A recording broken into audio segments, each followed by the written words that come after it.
ഡിസ്കിന്റെ ഇഷ്യൂസ് കാരണം back pain ഉള്ളവരിൽ common ആയിട്ട് ഉണ്ടാകുന്ന സംശയങ്ങളാണ് ഈ ഡിസ്കിന്റെ ബൾജ് കാരണം ബാക്ക് പെയിൻ മാത്രമാണോ അല്ലെങ്കിൽ എപ്പോഴും കാലുകളിലേക്ക് വേദന വേണമെന്ന് നിർബന്ധമുണ്ടോ, ഞരമ്പുകൾക്ക് പ്രശ്നം ഉണ്ടാവോ എന്നൊക്കെ ഉള്ളത്. ഇതിങ്ങനെ അല്ലാതെയും ഡിസ്ക് ബൾജ് കാരണം പെയിൻ വരാം. നമ്മുടെ സ്പൈനിനെ സപ്പോർട്ട് ചെയ്യുന്ന വളരെ സോഫ്റ്റ് ആയിട്ടുള്ള ഒരു കുഷനാണ് നമ്മൾ ഡിസ്ക് എന്ന് പറയുന്നത്. ഇതിന് പ്രഷർ വേരിയേഷൻസ് വരുമ്പോഴാണ് ഡിസ്ക് ബൾജ് സംഭവിക്കുക.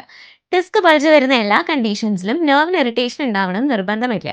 നെർവ് ഇറിറ്റേഷൻ ഇല്ലാത്തയുള്ള ഇത്തരം നടുവേദനയാണ് നമ്മൾ ഡിസ്കോജെനിക് പെയിൻ എന്ന് പറയുന്നത്. എല്ലാ കണ്ടീഷൻസിലും സർജറി വേണം എന്ന് നിർബന്ധമില്ല. 90% ആളുകളിലും സർജറി ഇല്ലാതെ തന്നെ പ്രോപ്പർ മെഡിക്കേഷൻസ് കൊണ്ടും ആപ്റ്റ് ആയിട്ടുള്ള ഫിസിയോതെറാപ്പിക് സെഷൻസ് കൊണ്ടും നമുക്ക് നല്ല രീതിയിൽ ചേഞ്ചസ് വരുത്താൻ പറ്റും. ക്ലാസ് 4 ലേസർ തെറാപ്പി വഴി ഡീപ്പ് ആയിട്ടുള്ള ഇൻഫ്ലമേഷൻസ് റെഡ്യൂസ് ചെയ്യാനും ഇതിനോടൊപ്പം റിപ്പിറ്റേറ്റീവ് പെർഫറൽ മാഗ്നറ്റിക് സ്റ്റിമുലേഷൻ തെറാപ്പി വഴി ആവശ്യമായിട്ടുള്ള മസിൽ സ്ട്രെങ്ത് റീഗെയിൻ ചെയ്യാനും നമുക്ക് സാധിക്കും.